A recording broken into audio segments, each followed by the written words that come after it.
Your Mental Health Monday with Kaylee Galaviz.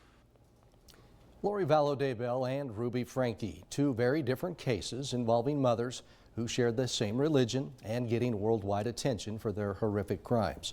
In today's Mental Health Monday, Local News 8's Kaylee Galaviz tells us why experts think Vallow-Daybell and Frankie did what they did. Lori Vallow-Daybell is serving life in prison for the murders of her two children, 16-year-old Tylee Ryan and 7-year-old JJ Vallow. Ruby Frankie will spend up to 30 years in prison for abusing her children. Though these cases are not related, there are some similarities. We have almost these two women playing out their own desires, but using religion as an excuse to perpetuate the damage that they personally would like to do.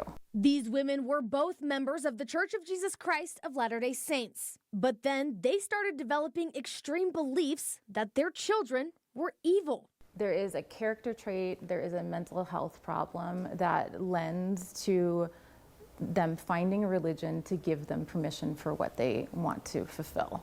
So I think it's very easy to judge religion in these cases, and we need to be able to differentiate their faith and their religion from their mental illness and the darkness that they desired.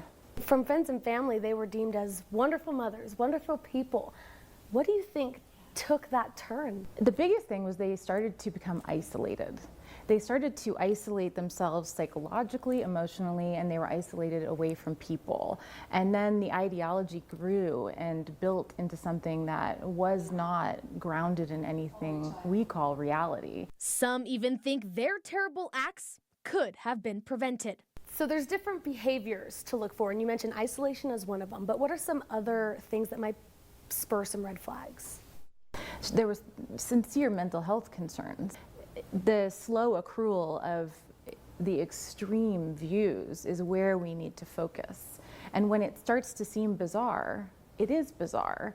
And if we leave it, then the bizarreness starts to take over. So early intervention needs to happen. That intervention not only includes counseling and therapy, but people that aren't afraid to hold them accountable.